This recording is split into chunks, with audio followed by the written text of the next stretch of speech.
श्री गणेशाय नमः। आप सभी को फाल्गुन मास की संकष्टी चतुर्थी व्रत की हार्दिक शुभकामनाएं। विघ्नहर्ता भगवान श्री गणेश की कृपा आप और आपके सभी परिवारजनों पर बनी रहे। संकष्टी चतुर्थी का व्रत भगवान श्री गणेश को समर्पित होता है। इस दिन माताएं अपने बच्चों की लंबी आयु की कामना से और सभी विघ्नों के नाश के लिए विघ्नहर्ता भगवान गणेश की विधि विधान से पूजा करती है और व्रत की कथा पढ़ती और सुनती है। चतुर्थी तिथि का व्रत भगवान गणेश की पूजा और चंद्र देवता के साथ ही संपूर्ण होता है। रात के समय चंद्र देवता की पूजा करके चंद्र देवता को अर्घ देकर ही उपवास खोला जाता है। तो आइए सबसे पहले जानते हैं तिथि और शुभ मुहूर्त के बारे में। फाल्गुन मास के कृष्ण पक्ष की चतुर्थी तिथि प्रारंभ होगी 15 फरवरी दिन शनिवार को रात 11:52 पर और चतुर्थी तिथि की समाप्ति होगी 17 फरवरी दिन सोमवार को तड़के रात 2:15 पर।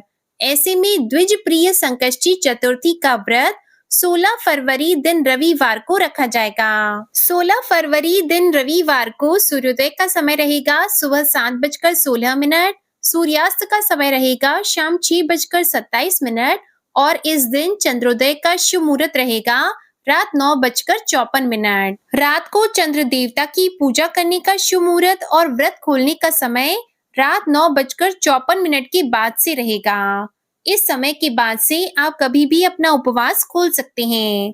इस दिन भगवान गणेश को भोग में 5 सुपारी, लड्डू, मोदक और इलायची का भोग लगाया जाता है। उपवास खोलते समय शुद्ध सात्विक भोजन का या फलाहार का सेवन किया जाता है। फलाहार में आप साबूदाना और मूंगफली का प्रयोग भी कर सकते हैं। इस दिन व्रत रखने वाली सभी माता को सुबह जल्दी उठकर स्नान आदि से निवृत्त होकर पीले या नारंगी रंग के वस्त्र धारण करके पूजा की तैयारी करनी चाहिए। वैसे तो इस व्रत को कोई भी रख सकता है, लेकिन खास तौर पर माताएं अपने बच्चों की लंबी आयु की कामना से, उनके सुखद भविष्य की कामना से और आने वाली सभी विपदाओं से बचाने के लिए रखती हैं। लेकिन इसके अलावा निसंतान महिलाएं भी भगवान गणेश की पूजा करके संतान प्राप्त कर सकती हैं। सुबह के समय भगवान गणेश के साथ माता पार्वती की भी पूजा करनी चाहिए और इस दिन भगवान गणेश को सिंदूर का तिलक लगाकर लाल या पीले पुष्प और धूप, दीप, नैवेद्य आदि अर्पित किए जाते हैं। इसी के साथ गणेश भगवान के मंत्रों का जाप करके व्रत की कथा पढ़ी और सुनी जाती है। सबसे अंत में कपूर जलाकर आरती करके क्षमा याचना की जाती है। भगवान को भोग लगाया जाता है और उसके बाद से व्रत रखना चाहिए। दिन भर उपवास रखकर रात को चंद्र देवता की पूजा करके आपको अपना उपवास खोलना चाहिए। दिन के समय जो लोग निराहार न रह पाए वो एक समय फल, जूस, दूध आदि भी ले सकते हैं।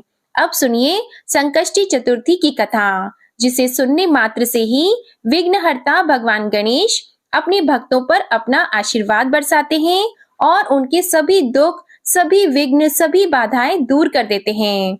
अगर आपको धार्मिक पौराणिक कथाएं सुनना पसंद है तो आजकल आप हमारे इसी चैनल पर हर दिन नियम से फाल्गुन मास की कथाएं भी सुन सकते हैं। अब कथा प्रारंभ करने से पहले आइए सब मिलकर प्रेम से बोलें विघ्नहर्ता भगवान गणेश की जय। संकष्टी चतुर्थी की पहली पौराणिक कथा के अनुसार एक समय की बात है, विष्णु भगवान का विवाह लक्ष्मी जी के साथ निश्चित हो गया। विवाह की तैयारियां होने लगी। सभी देवताओं को निमंत्रण भेजे गए, परंतु गणेश जी को निमंत्रण नहीं दिया। कारण जो भी रहा हो, अब भगवान विष्णु की बारात जाने का समय आ गया। सभी देवता अपनी पत्नियों के साथ विवाह समारोह में आए। उन सब ने देखा कि गणेश जी कहीं दिखाई नहीं दे रहे हैं। तब वे आपस में चर्चा करने लगे कि क्या गणेश जी को नहीं न्योता है या स्वयं गणेश जी ही नहीं आए हैं। सभी को इस बात पर आश्चर्य होने लगा। तभी सबने विचार किया कि विष्णु भगवान से ही इसका कारण पूछा जाए। विष्णु भगवान से पूछने पर उन्होंने कहा कि हमने गणेश जी के पिता भोलेनाथ महादेव को न्योता भेजा है। यदि गणेश जी अपने पिता के साथ आना चाहते हो तो आ जाते, अलग से न्योता देने की कोई आवश्यकता भी नहीं थी। दूसरी बात यह है कि उनको 1.25 मन मूंग, 1.25 मन चावल, 1.25 मन घी और 1.25 मन लड्डू का भोजन दिन भर में चाहिए। यदि गणेश जी नहीं आएंगे तो कोई बात नहीं, दूसरे के घर जाकर इतना सारा खाना पीना अच्छा भी नहीं लगता। इतनी वार्ता कर ही रहे थे कि किसी एक ने सुझाव दिया, यदि गणेश जी आ भी जाएं तो उनको द्वारपाल बनाकर बैठा देंगे कि आप घर की देखभाल करना। आप तो चूहे पर बैठकर धीरे धीरे चलोगे तो बारात से बहुत पीछे रह जाओगे। यह सुझाव भी सबको पसंद आ गया तो विष्णु भगवान ने भी अपनी सहमति दे दी। होना क्या था, इतने में गणेश जी वहां पहुंचे और उन्हें समझा बुझाकर घर की रखवाली करने बैठा दिया। बारात चल दी। तब नारद जी ने देखा कि गणेश जी तो दरवाजे पर ही बैठे हुए हैं, तो वे गणेश जी के पास गए और रुकने का कारण पूछा।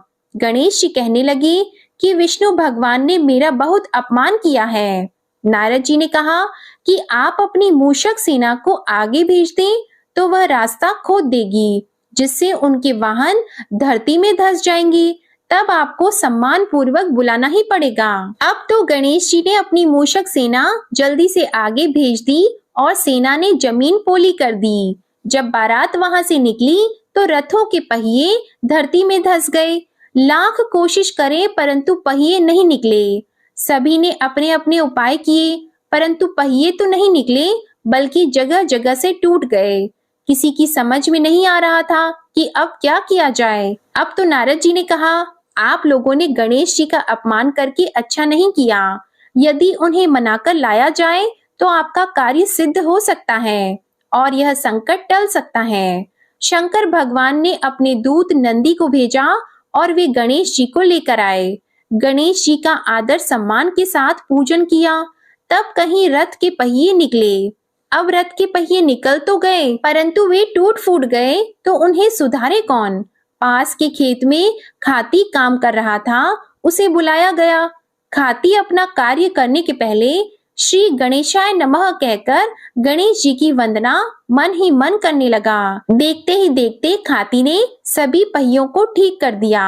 तब खाती कहने लगा कि हे देवताओं, आपने सर्वप्रथम गणेश जी को नहीं मनाया होगा और न ही उनका पूजन किया होगा, इसलिए तो आपके साथ यह संकट आया है। हम तो मूर्ख अज्ञानी हैं, फिर भी पहले गणेश जी को पूजते हैं, उनका ध्यान करते हैं।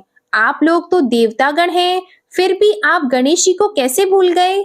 अब आप लोग भगवान श्री गणेश जी की जय बोलकर जाएं तो आपके सब काम बन जाएंगे और कोई संकट भी नहीं आएगा। अब सभी को अपनी अपनी गलती का पश्चाताप हुआ और सबने भगवान गणेश की जय जयकार करते हुए और बारात वहां से चल दी और विष्णु भगवान का लक्ष्मी जी के साथ विवाह संपन्न करा के सभी सकुशल घर लौट आए। हे गणेश जी महाराज, आपने जैसे विष्णु भगवान के कार्य को सिद्ध किया वैसे सभी के कार्य को सिद्ध करना। बोलो भगवान गणेश की जय। अब आप सुनिए दूसरी पौराणिक कथा।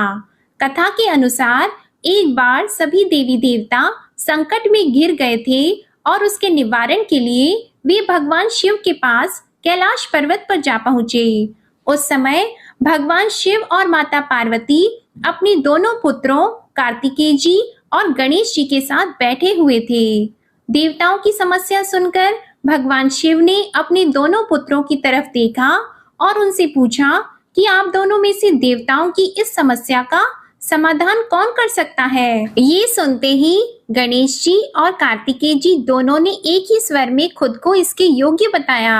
यह सुनने के बाद भगवान शिव बहुत प्रसन्न हुए, लेकिन वे असमंजस में भी पड़ गए कि आखिरकार दोनों में किससे इस कार्य को सौंपा जाए। ऐसे में भगवान शिव ने कहा कि आप दोनों में से जो सबसे पहले पूरी पृथ्वी की परिक्रमा करके आएगा वही देवताओं की मदद करने के लिए पहले जाएगा।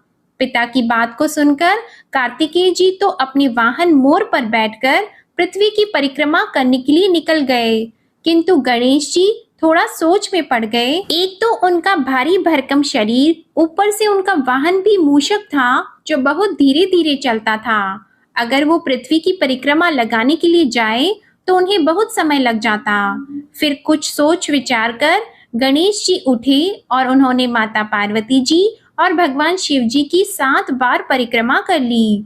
परिक्रमा करने के बाद फिर माता और पिता के चरणों में बैठ गए। भगवान शिव यह देखकर बहुत प्रसन्न हुए।